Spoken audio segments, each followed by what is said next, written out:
लात जूते खाएंगे, दरी हम बिछाएंगे। लात जूते खाएंगे, दरी हम बिछाएंगे, मिलकर दरी उठाएंगे, नेता अमी बनाएंगे। हर बार लतियाए जाएंगे, फिर भी दरी बिछाएंगे। जय हिंद।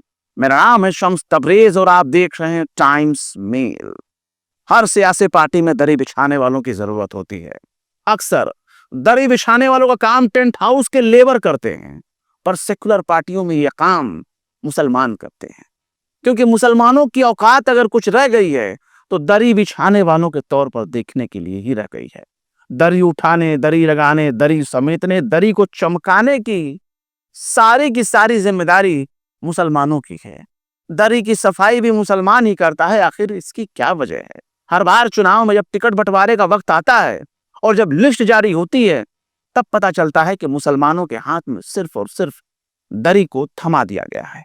मानो दरी उठाना, दरी बिछाना, दरी लगाना, दरी समेटना, दरी की सफाई करना ही मुसलमानों का मुकद्दर बन चुका है। तो मुसलमानों, ठोको ताली, बजाओ नगाड़े। तुम्हें टिकट का क्या ही जरूरत है? तुम्हारे इलाके में न स्कूल है, न कॉलेज है, न हॉस्पिटल है, न दवाखाने हैं। तुम्हारे इलाकों में आखिर है क्या? तुम्हारे इलाकों की पहचान आखिर क्या है? बज बजाती हुई नाली, घर घर में थाने के जासूस, मुखबिर, सब के सब तुम्हारे ही यहां बसे हुए। तुम्हारी आखिर पहचान क्या है? तुम्हारे इलाकों में चिकन बिरयानी है, गली गली में गोश्त की दुकानें हैं। तुम्हारे इलाकों में मटन बिरयानी है, बड़े का पाया है, नल्ली है, चाप है, नहारी है। सब कुछ तो तुम्हारे ही इलाकों में है। इसके अलावा तुम्हारे इलाकों में अगर देखा जाए तो सबसे ज्यादा शराब की दुकानें मौजूद हैं। जिस शराब से तुम्हारा कोई लेना देना नहीं, वो दारू का ठेके भी तुम्हारे ही इलाके में है। इतनी सारी खूबियों के बाद भी अगर तुम सोचते हो कि तुम्हारी गरीबी कब खत्म होगी, भुखमरी कब खत्म होगी, जिहालत कब खत्म होगी, जो कौम एक प्लेट बिरयानी पर खुश हो जाए, उसे नेता की क्या जरूरत है? उसे बावर्ची की जरूरत है जो उसके जबान के मुताबिक जायकेदार लजीज पकवान बना बना कर उसको ठूंस ठूंस कर खिलाए। ऐसी कौम को नेता की आखिर जरूरत क्या है? तो बताओ, ताली कब बजा रहे हो? तुम्हारे इलाकों में नात सुनाने वाले मौलवियों की जरूरत है, मुशायरा सुनाने वाले गवैयों, नचनियों की जरूरत है, एक रात का 5 लाख रुपया लेने वाले शायरों की जरूरत है। नेता की तुम्हें जरूरत क्या है? तुम सिर्फ दरी उठाने के ही लायक रह गए हो और दरी ही उठाते उठाते रह जाओगे। यकीन ना हो तो बिहार इलेक्शन में देख लीजिए। तुम्हें किसी भी लीडर की कोई जरूरत नहीं। तुम्हारी नजर में हर लीडर ही भाजपा का दलाल है। तुम्हारी नजर में हर नेता ही आरएसएस का एजेंट है। जो तुम्हारी भलाई की बात करेगा वो सब के सब जासूस है, गुलाम है, मुखबिर है, और तमाम जासूसों की मंडली तुमने खुद के ही घर में बना रखी है। तो बताओ, दूसरों को क्या दोष देना? तुम्हारी नजर में बस वही लोग पाक दामन है जो तुमसे वोट लेते हैं, जो तुमसे दरी उठवाते हैं, और जब वही लोग भाजपा में जाने के बाद तुम्हें गलियाना शुरू कर देते हैं, तब तुम्हें अपनी औकात पता चलती है। तुम्हारी आखिर हैसियत क्या रह गई है? तुम्हें ही साइड लाइन कर दिया जाता है। तुम सिर्फ नाम नेहाद पार्टियों के लिए एक वोटर हो। तुम ना तो इंसान हो, ना किसी समाज का हिस्सा हो, ना समाज में तुम्हारा कोई योगदान बाकी रह गया है। तुम सिर्फ इनके लिए ताली बजा सकते हो, नारे लगा सकते हो, और सिर्फ दरी बिछा सकते हो, दरी उठा सकते हो। महाराष्ट्र, मध्य प्रदेश, उत्तराखंड, हिमाचल, राजस्थान, गुजरात, झारखंड, छत्तीसगढ़ में पहले ही तुमने दरी उठाने, दरी बिछाने, दरी लगाने का ठेका अपने कंधे पर उठा रखा है। लेकिन अब बिहार में भी दरी बिछाने उठाने की एक बार फिर से जिम्मेदारी तुम्हारे ही कंधों पर लाद दी गई। भारतीय जनता पार्टी ने एक भी मुसलमान को टिकट नहीं दिया। उसकी सियासत बिल्कुल क्लियर है। लेकिन मुसलमानों के जो सबसे बड़े मसीहा है, वो आखिर क्या कर रहे हैं? जिसकी जितनी हिस्सेदारी उसकी उतनी संख्या भारी। इस नारे का क्या मतलब रह गया है? मुसलमानों को टिकट बांटने में जिस हद तक सेकुलर पार्टियों ने छीछा लेदर मचा रखा है, उससे तो यही लगता है कि अगर ये टिकट ना देने का ऐलान कर दें तो मुसलमानों पर बहुत बड़ा एहसान होगा, ताकि मुसलमानों को उनके दरी बिछाने, दरी उठाने, दरी लगाने, दरी सजाने की कोई मजबूरी तो ना रह जाती। सेकुलर पार्टियों के बड़े बड़े मठाधीश अगर जालीदार टोपी, कंधे पर कैफिया रुमाल लगाकर आ जाते हैं तो माशाअल्लाह मुसलमानों की ईद आ जाती है। कुर्ता पैजामा शेरवानी में यह क्या खूब कहर ढाते हैं, लेकिन जब मुसलमानों की मॉब लिंचिंग हो जाए, उनको पीट पीट कर कत्ल कर दिया जाए, नाम और पहचान की बुनियाद पर उनको मौत के घाट उतार दिया जाए, लव जिहाद के नाम पर उन्हें फंसाया जाए, उनके घरों पर बुलडोजर चलाया जाए, उनके घर मकान दुकान को तोड़ दिया जाता है, तब कहीं भी ये फर्जी टोपी कुर्ता पजामा वाले सेकुलर पार्टियों के लोग कहीं नजर नहीं आते। नजर आना तो छोड़ दीजिए, जबान से बोलने की विरोध करने की भी इनकी औकात नहीं है।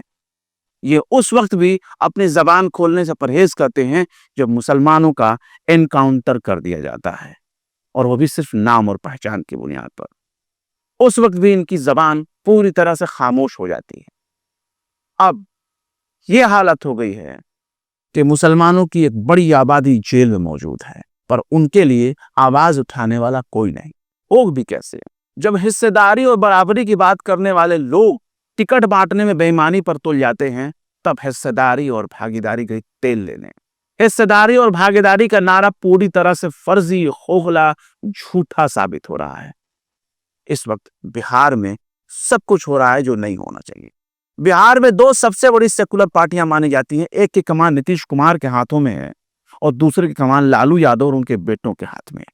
जनता दल यूनाइटेड यानी जेडीयू, नीतीश कुमार की पार्टी, एनडीए में शामिल है, जो बीजेपी के साथ बीते कई सालों से गठबंधन में सरकार चला रही है। जेडीयू ने इस बार 4 मुस्लिम कैंडिडेट उतारे हैं, इनमें से एक मौजूदा विधायक भी है, जबकि सेकुलरिज्म का दम भरने वाले नीतीश कुमार ने 2020 में कुल 11 मुसलमानों को टिकट दिया था, यानी अपना उम्मीदवार बनाया था, पर सब के सब लाइन लगाकर हार गए। एक साथ सब के सब हार गए, कोई जीत नहीं पाया। इससे भी ये बात बिल्कुल क्लियर हो जाती है कि ऐसे चेहरों को मुस्लिम उम्मीदवार के तौर पर पेश किया जाता है जिनके जीतने के चांसेस ना के बराबर हों, यानी काबिल चेहरों को टिकट ही नहीं दिया जाता, और जिनको टिकट दिया जाता है वो बिल्कुल कठपुतली टाइप के होते हैं, जिनके सोचने समझने और नुमाइंदगी करने की ताकत नहीं होती। वो सिर्फ एक पार्टी के लीडर बन के रह जाते हैं, ताकि आगे कह सकें कि देखो देखो हमने पिछले बार तो 11 लोगों को टिकट दिया था ना, कितने लोग जीत पाए, इसलिए हम सिर्फ 4 जीतने वाले चेहरों को भी टिकट दे रहे हैं। खैर, नीतीश कुमार की पार्टी ने इस मामले में कोई सफाई तो पेश नहीं किया, लेकिन एनडीए के एक और घटक दल ने एक मुस्लिम को अपना उम्मीदवार बनाया है। चिराग पासवान की पार्टी ने भी एक मुस्लिम को अपना कैंडिडेट बनाया है। वहीं लालू प्रसाद यादव की पार्टी आरजेडी ने पहली लिस्ट में 5 मुस्लिमों को टिकट दे दिया है। लेकिन देश की सबसे बड़ी सेकुलर पार्टी कांग्रेस ने कितने मुसलमानों को टिकट दिया? मीडिया रिपोर्ट्स के मुताबिक कांग्रेस ने अपनी पहली लिस्ट में 4 मुसलमानों को टिकट दिया। देश की सबसे बड़ी राजनीतिक पार्टी भाजपा, जो खुद को दुनिया की सबसे बड़ी पॉलिटिकल पार्टी कहती है, उसने 101 सीटों में से एक भी मुसलमान को टिकट देने के लायक नहीं समझा। हिंदुस्तानी अवाम मोर्चा, ये भी सर पर टोपी और रुमाल लगाकर, कुर्ता पजामा पहनकर मुसलमानों के लीडर बनने की कोशिश करते हैं, पर इन्होंने यानी जीतन राम मांझी ने भी एक भी मुसलमान को टिकट नहीं दिया। कुल मिलाकर एनडीए में 5 मुस्लिमों को टिकट दिया गया है, जबकि कांग्रेस आरजेडी वाले महागठबंधन में कुल मिलाकर कम से कम 9 मुस्लिमों को उम्मीदवार बनाया गया। बिहार में मुसलमानों की आबादी तकरीबन 2.5 करोड़ है, जो 80 सीटों पर हार और जीत का फैसला करते हैं। पर अफसोस, सियासी पार्टियां, खासकर नाम नहाज सेकुलर पार्टियां, जिनमें आरजेडी भी शामिल है, जेडीयू भी शामिल है और दूसरी तमाम सेकुलर पार्टियां भी शामिल हैं, जो खुद को सेकुलर बताती हैं, पर ये सब के सब मुसलमानों को शिकार का गोश्त समझती हैं। जितना हो सके नोच लो, लूट लो, काट लो, खसोट लो, पेट भर लो, बदले में उन्हें हिस्सेदारी नहीं दी जाएगी।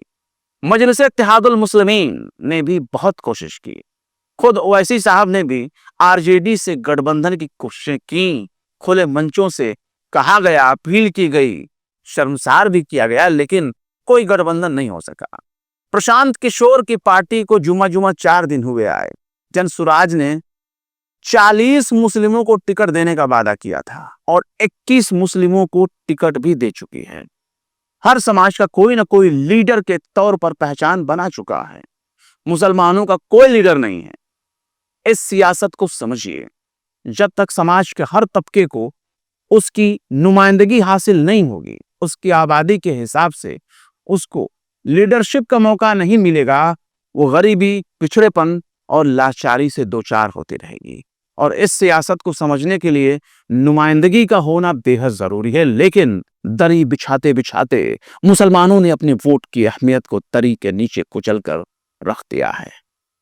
फिलहाल चलते चलते आखिर में जिगर मुरादाबादी ने भी क्या खूब फरमाया है, जा और कोई जब्त की दुनिया तलाश कर, जा और कोई जब्त की दुनिया तलाश कर, ऐ इश्क हम तो अब तेरे काबिल नहीं रहे। फिलहाल इस खबर में बस इतना ही। ये वीडियो आपको कैसा लगा अपनी राय कमेंट बॉक्स में जरूर बताएं। ये एपिसोड पसंद आए, अच्छा लगे तो इसे अपने यार दोस्तों के साथ फेसबुक, ट्विटर, इंस्टाग्राम पर भी शेयर करें।